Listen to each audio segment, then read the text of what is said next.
Hi friends, నేను మీ గురుమూర్తిని. Customers ఒక చిన్న కంప్లైంట్ ఏంటంటే వెహికల్ స్టార్ట్ చేసి ఏసీ వేయంగానే ఫుట్ ముడుకుపోతుందని చెప్పేసి కంప్లైంట్.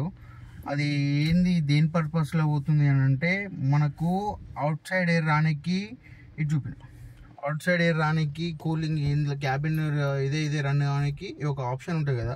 ఈ ఆప్షన్ ఆఫ్ చేసుకున్నప్పుడు ఏంటంటే అవుట్ సైడ్ ఎయిర్ రానికి బ్లోర్లో గేట్ అనేది ఓపెన్ అయిపోతుంది. అవుట్ సైడ్ ఎయిర్ వచ్చినప్పుడు ఏమైతుందంటే డస్ట్ పార్టికల్స్ ఇక్కడ గ్రిల్స్లలో స్టోర్ అయిపోతాయి. ఆ పార్టికల్స్ ఏమైతాయంటే మనం కీ ఆన్ చేసినప్పుడు ఆటోమేటిక్ ఇట్లా కీ ఆన్ చేసి ఏసీ వెహికల్ స్టార్ట్ చేసిన తర్వాత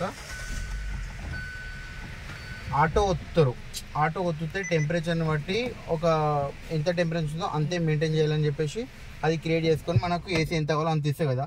ఆటో ఒత్తితే ఏమవుతుందంటే ఆటోమేటిక్ మనకు ఫ్లో అనేది ఎక్కువ వస్తుంది, స్పీడ్ వస్తుంది. ఆ ఫ్లోకి మనకు ఫేస్కి వచ్చింది అనుకో మనకు డ్యామేజ్ అవుతుందని చెప్పేసి ఇగో మోడ్ మాత్రం ఫేస్ మోడ్ చూపిస్తుంది, మనకు లెక్క వస్తుంది ఎయిర్.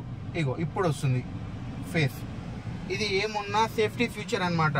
ఇది ఏమైనా డస్ట్ పార్టికల్స్ రాళ్ళు కానీ మట్టి కానీ ఏదైనా డస్ట్ దాని మీద ఉంటే డైరెక్ట్ మన ఫేస్కి వచ్చి కళ్ళలో పడకుండా సేఫ్టీ పర్పస్లో మనకు ఫుట్ మోడ్ ఆన్ అవుతుంది. యాక్చువేటర్ డైరెక్ట్ ఫుట్ మోడ్కి యాక్టివేట్ చేసేస్తే మనకు డైరెక్ట్ ఫుట్ మోడ్కి ఫ్లో వస్తుంది, ఏసీ ఫ్లో.